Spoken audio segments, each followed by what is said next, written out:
በጣም ትመታኛለች። እንግዲህ እነዛ ሁለቱ ተባብረው መተውኛል። ሶስተኛ እሷ መጣ።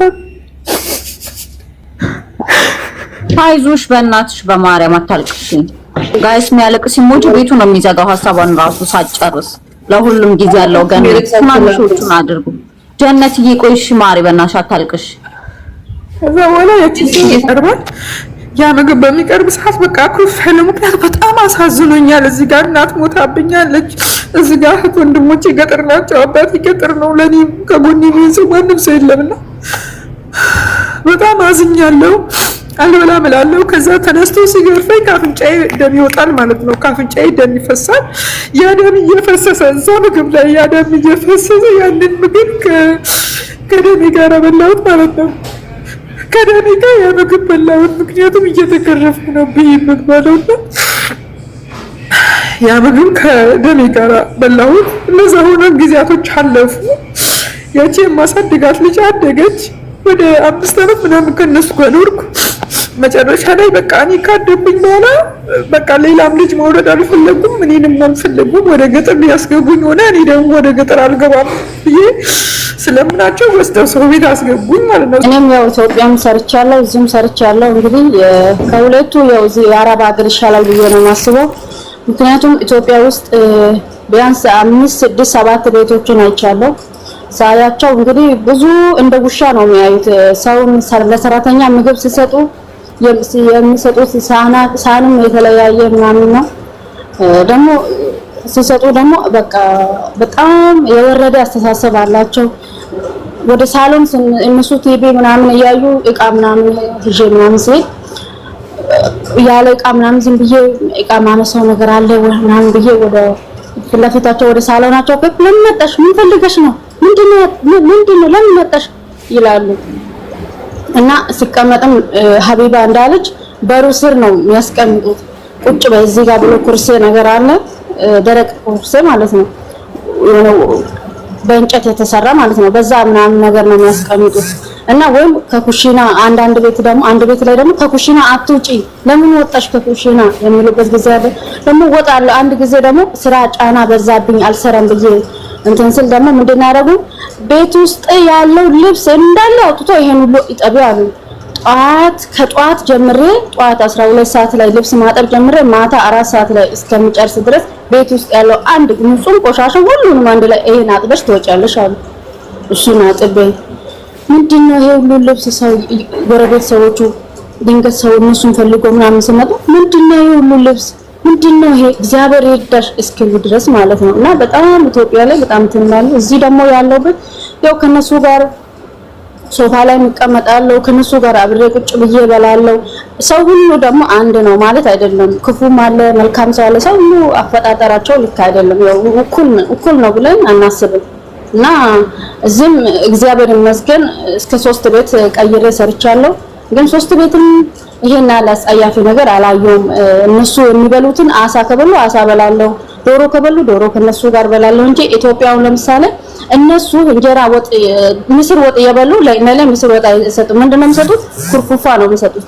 በበቆሎ የተሰራ በጎመን የተሰራ ማለት ነው። ኩርፉፋ ለኔ እኔም ቢ ይላሉ። ለራሳቸው እንጀራ የበሉ ማለት ነው። ፎቼ ቢ ይላሉ፣ አይሰጡም። እና እዚህ ደግሞ ምንድነው የሚበሉትን ቢብሎ ይሰጣሉ። ከነሱ ጋር አብሬ ቁጭ ብዬ የምበላበት ቤት አለ። እና 3 ቤቱም እንደዛ ነው። ከነሱ ጋር አብሬ ቁጭ ብዬ ነው የምበላው። ሶፋ ላይም ሲቀመጥ ይሄ እዚህ ጋር ለምን ተቀመጥሽ ብሎ አይጸየፉም። እና ሲቀመጥ እዛ ጋር ራሱ ይጸየፋሉ። በቃ ይሄ ምንድነው አንቺ ጋር እዚህ ለምን ቁጭ አልሽ ኢትዮጵያ ላይ ማለት ነው እንደዛ ይላሉ። እና እዚህና ኢትዮጵያ ይገናኛል ብዬ በጭራሽ አላስብም። እና እዚህ ደግሞ ይመታሉ፣ ምግብ የማይሰጡም አሉ። እና እህቴ ደግሞ ቤሩት ነው ያለችውና ስልክ ከልክሎኛል ብላ ያለቀሰች ነው። የመርዳት ደግሞ የምትችሉ ካላችሁ ብትረዱኝ ደስ ይለኛል። እባካችሁ እየተደባደበች ነው፣ ሴትዮዋ እየደበደበች ነው። ደግሞ እግሯ አሟታል። አክም ቤት በራስሽ ገንዘብ ነው የምትሄጂው እያለች ነው። ኮንትራት ናት እህቴ። ስላዳመጣችሁ አመሰግናለሁ። አዎ እህትሽ ቤሩት ከሆነችና ይሄ ችግር ካለባት ደግሞ ትምጣ፣ እናናግራታለን። መፍትሄዎችን እንፈልጋለን። ስልክ የላትም። ስልክ በሴትያ በወራለ በ15 ቀን አንዴ ነው የምናወራው በእነሱ ስልክ ማለት ነው። አጋጣሚ ደውለን አው ግን ስልክ ደግሞ አስፈላጊ ነው። እሷም መገኘት አለባት ባለበት ወሰዱ። ያ ካልሆነ ወሰዱ። ያ ስልኮን ተቀበሉ። አሁን እኮ አው ስልክ ካለ በጣም ለአፋጣኝ ውጤቶች በጣም ጠቃሚ ነገር ነው። እነሱ ደግሞ ሁሌም የሚያደርጉት ስልክን መውሰድ ነውና ያለውን ነገር እስቲ በደንብ ደግሞ እናወራለን። ዲቦራዬ እናመሰግናለን። ትምጣ ወይም በሰውም ስልክ ለመምጣት ትሞክር።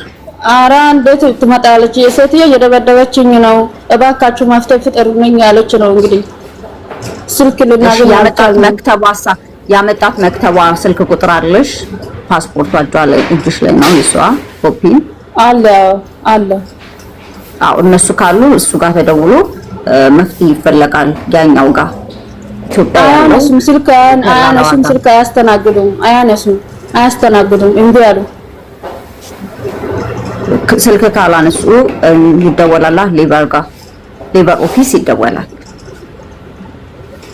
አያነሱም፣ አያስተናግዱም። በቃ በቤሩት የሌበር ኦፊሶች ጋር አለ። ካልሆነ ደግሞ የቅርብም እነ ሰላምዬ ስላሉ እነሱ ያግዟታል ማለት ነው። አንቺን ከነሱ ጋር እናገናኛለን። እሺ ባካችሁ ግራ ገብቶናል። አዎ እሺ እኔ ሰጥሻለሁ የቤሩት ሌበር ደግሞ አንቺ ቁጭ በይ። እሺ አንቺ ቁጭ በይ ዲቦራዬ። ትግስት ምን አይመጣቻለሁ የምጠይቁኝ ጥያቄ አለ። አው የኢትዮጵያውን እኔ አልጨረስኩም ነበርና መጨረስ እፈልጋለሁ። ውሃ ተደፍቶብኛል እንደዚህ ሆኗል እያልሽ ነው የነበረው። ህመምሽን ስሜትሽንስ ማን ነው ያስታመመሽ? ማን ነው ያገዘሽ? ከጎንሽ የነበረው አካል ማን ነው? ምንስ ነው ደግሞ መሆን ያለበት የሚለውን ነገር ተናገሪ። በልጅነቴ ነበረ እንዳልኩሽም በ9 ዓመቴ ነው ከገጠር የወጣሁትም። የሰፈር ሰው ናት ልጅቷ ማለት ነው። እና ምንም የሆነ ጎረቤት ነው መሰለኝ የመጣው ውሃ ደፋልኝ።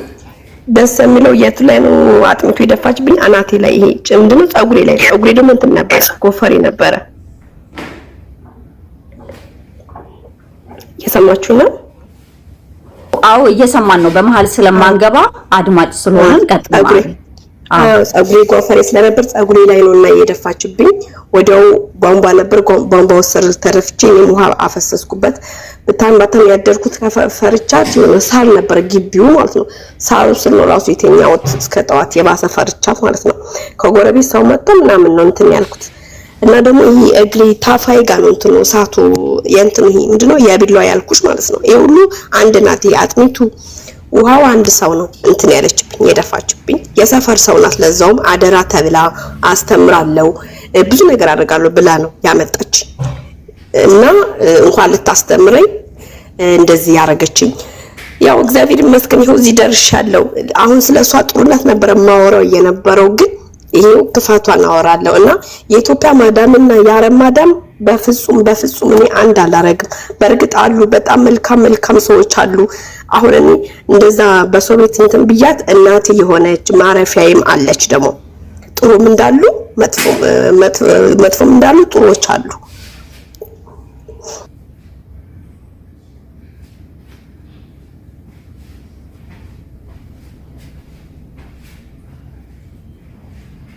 እሺ ወዴ እናመሰግናለን የኔ እናት። ስለዚህ አንቺ በሁለት ሳይድ ነው የሆነው። ጀነት ላንቺ ድል እሰጣለሁ። ሰላም አንቺ አልተቃወምሽም አለን። ቀጥይ ውዴ ሐሳብሽን። እሺ ያው እንግዲህ አሁን ነው የገባሁት፣ ግን ያው ከሰው ቤት ያሳለፋችሁ ካላችሁ በሚለው ነው እንግዲህ እናንተንም ያስተምራችኋል እና ደግሞ ያላችሁበትን ቦታ አሁን ካላችሁ ከቤተሰቦቻችሁ ያለውን ያኔ ውጤቱን ታውቃላችሁ። አንዳንድ የደረሰብን ነገር እኛ በምንነግራችሁ ሰዓት ምናልባት ነገ የዘመድ ልጅ አምጥታችሁ ልታሳድጉ ትችላላችሁ፣ የእህት የወንድም የመሳሰለ እና ያው ትምህርት ማለት እንድትጠነቀቁ አክል ነው። በልጅነት የተጣለ ጠባሳ በፍጹም አይሄድም። ልጅነታችሁ ካለፈ በኋላ እነዛ የጎዳችሁ ሰዎች የፈለገ ጥሩ እንኳን ቢሆኑላችሁ ተመልሰው ያ ጠባሳ ግን አይረሳችሁም ማለት ነውና እኔ የደረሰብኝ ምንድነው በልጅነቴ ነው። ከእናቴ አጋጣሚ እናቴ ሞታል። ለቤተሰብ እኔ እሷ ስትሞት ለቤተሰብ አደራ ብላ ነበረ እኔ የሞተችው። ከኔ በታች ደግሞ 2 እህትና ወንድም ነበሩና እኔ ደግሞ ታላቅ ነበርኩ እና ስለዚህ ባለቤቴ እንጀራና ሚስት ቢያገባ እንኳን እሷ አትስማማም እኔን ስለምታቀኝ ተብሎ ለቤተሰብ ለሆነ አካል አደራ ተብዬ ነበር ማለት ነው።